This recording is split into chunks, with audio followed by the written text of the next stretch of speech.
Hi all, welcome back to my channel. और आज हम देखने वाले हैं एटॉमिक स्पेक्ट्रा। एटॉमिक स्पेक्ट्रा समझने से पहले हम थोड़ा सा लोअर स्टैंडर्ड्स में से हमने क्या पढ़ा है लाइट के बारे में, उसका रिवीजन कर लेंगे। तो हमें पता है कि लाइट की जो स्पीड है वो उसके मीडियम पर डिपेंड करती है। दैट मीन्स हर एक मीडियम के लिए लाइट का स्पीड कैसा है, अलग है, जिसकी वजह से जब वो एक मीडियम से दूसरे मीडियम में जाते हैं, जैसे आप फिगर में देख सकते हैं, तो लाइट की जो स्पीड है उसकी वजह से लाइट क्या हो जाती है, बेंड हो जाती है। ओके ना, हमें पता है कि वाइट लाइट जो है, और यू कैन से सनलाइट जो है वो 7 कलर से बनी हुई है। तो जब ये वाइट लाइट को हम एक प्रिज्म से पास करते हैं तो हमें 7 कलर्स मिलते हैं। फिगर में आप देख सकते हैं we are getting 7 colours. They are violet, indigo, blue, green, yellow, orange and red. These band of 7 colors is called spectrum. अब ये 7 कलर्स हमें मिलते क्यों हैं? रीज़न ये है कि जब ये वाइट लाइट प्रिज्म से पास होती है तो जो वेव शॉर्टर वेवलेंथ का है उसकी बेंडिंग ज़्यादा होगी, और जो वेव लॉन्गर वेवलेंथ का है उसकी बेंडिंग कम होगी।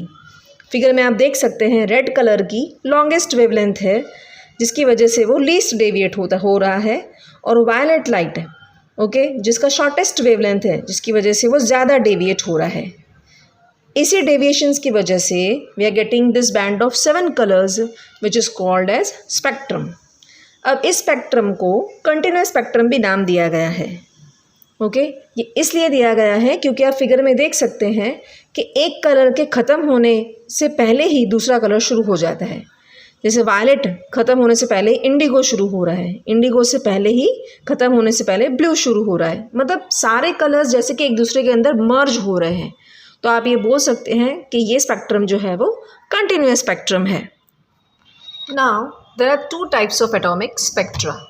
First is emission spectra and second is absorption spectra.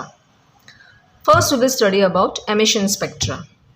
Now emission spectra होता क्या है? Now emission spectra में जैसे नाम में ही है, it is produced by emission, मतलब किसी के emission की वजह से ये spectra produce हुआ है। अब यहाँ पे excited atoms जो है जिनकी वजह से ये spectra produce हो रहा है। अब atoms को आप 3 methods से, there are 3 methods by which we can produce excitation in atoms. First is by heating the substance very strongly. That means आपको substance को गर्म करना है, heat करना है, जिसकी वजह से उसके atoms क्या हो जाएंगे, excite हो जाएंगे. Second is by passing electric discharge through a gas at very low pressure. ये आप मेरे previous videos में भी देख चुके हैं, how electric discharge produce in a gas. It produces atoms. And third one is by passing electric current through a thin metal filament. अच्छा, जब रेडिएशंस, ये एक्साइटेड एटम्स जो है, ये एटम्स जब एक्साइट होते हैं तो ज़्यादा देर तक वो स्टेबल नहीं रह पाता है। कुछ टाइम के बाद ये एटम्स जो है वो अपने ग्राउंड स्टेट में, अपने नॉर्मल स्टेट में आ जाते हैं, और जब ये नॉर्मल स्टेट में आते हैं तो कुछ रेडिएशंस वो एमिट करते हैं। और इसी रेडिएशंस को जब स्पेक्ट्रोग्राफ क्या है, यहाँ पे एक इंस्ट्रूमेंट है जो स्पेक्ट्रम को रिकॉर्ड करता है। तो उस इंस्ट्रूमेंट ने जब इनका स्पेक्ट्रम रिकॉर्ड किया तो उन्हें एक डिसकंटिन्यूअस स्पेक्ट्रा मिला, जिसमें there were series of sharp lines which are separated by dark bands. अब ऐसे डिसकंटिन्यूअस स्पेक्ट्रा को हम बोलेंगे लाइन स्पेक्ट्रम। कंटिन्यूअस स्पेक्ट्रा मैंने आपको प्रीवियस ही समझाया कि जिसमें हमें सारी जो है डिफरेंट कलर्स मिल रहे थे, पर यहाँ पे ऐसा नहीं है। यहाँ पे कुछ डार्क बैंड्स हैं और कुछ शार्प लाइंस हैं, इसे बोलते हैं हम line spectra. Now line spectra एक फिंगरप्रिंट के जैसा है। नाउ जैसे कि फिंगरप्रिंट्स एक आइडेंटिफिकेशन है कोई पर्सन के लिए, सबके फिंगरप्रिंट्स अलग अलग होते हैं, वैसे ही each element has its characteristic spectrum. मतलब हर एक एलिमेंट का खुद का अपना एक स्पेक्ट्रम है, जैसे फिंगरप्रिंट है।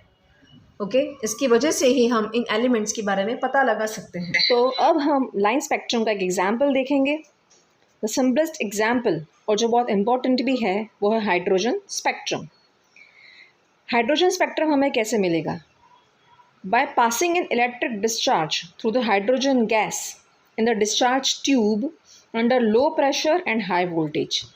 मेरे प्रीवियस वीडियोज़ में आप चेक कर लेना, जिसमें हमने डिस्कवरी ऑफ इलेक्ट्रॉन्स वीडियो है, जिसमें आपको डिस्चार्ज ट्यूब एक्सपेरिमेंट पूरा डिटेल्ड में एक्सप्लेनेशन है। उधर वो सेम डिस्चार्ज ट्यूब हम इधर ले रहे हैं, पर इस बार हम उसके अंदर हाइड्रोजन गैस डाल रहे हैं, और हाइड्रोजन गैस डालने के बाद इलेक्ट्रिक डिस्चार्ज हमने पास किया, जिसकी वजह से हमें स्पेक्ट्रम मिल रहा है, जिसको हम रिकॉर्ड कर रहे हैं फोटोग्राफिक प्लेट पे, और वो कुछ इस तरह से है।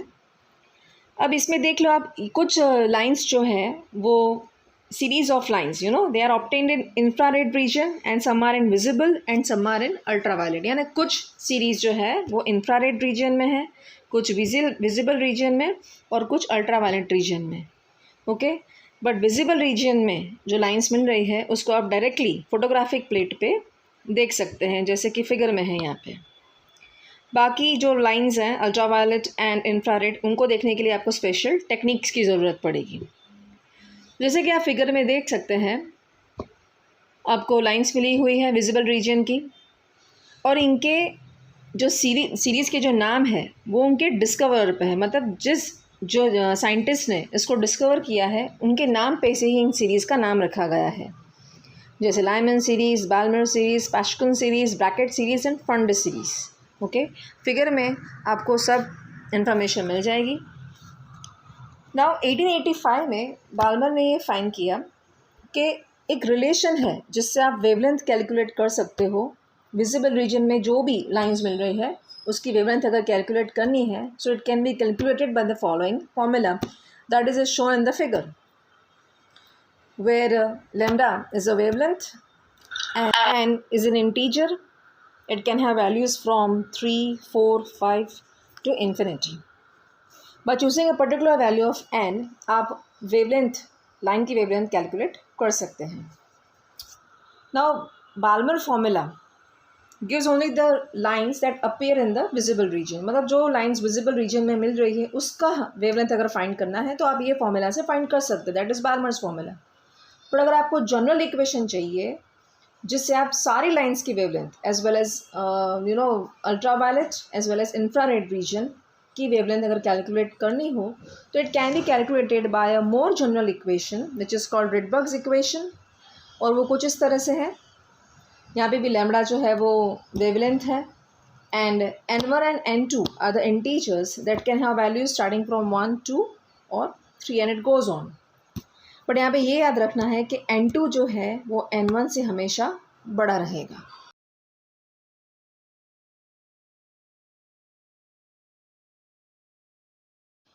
Now we will study about absorption spectra. Now absorption spectra को इस तरह से समझेंगे, जब एक continuous electromagnetic radiation that is white light is pass through vapours of an element और सोल्यूशन ऑफ अ सब्सटेंस। आपको कंटिन्यूसली इलेक्ट्रोमैग्नेटिक रेडिएशन पास करनी है। आप एलिमेंट ले सकते हैं, एलिमेंट का वेपर्स ले सकते हैं या सोल्यूशन ले सकते हैं, एंड जो लाइट ट्रांसमिट हो रही है इसके बाद उसको आप स्पेक्ट्रोग्राफ से अगर आप एनालाइज करोगे तो स्पेक्ट्रम में आप फिगर में देख सकते हैं कुछ डार्क स्पेसेस हैं। अब ये डार्क स्पेसेस वो वही रेडिएशंस हैं जो सब्सटेंस ने एब्जॉर्ब किए हैं।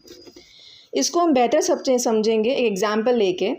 फिगर में आप एग्जाम्पल देख सकते हैं, जब सनलाइट को सोडियम क्लोराइड सोल्यूशन से पास किया गया before passing through prism, then 2 dark lines that is D1 and D2 they were obtained in the spectrum.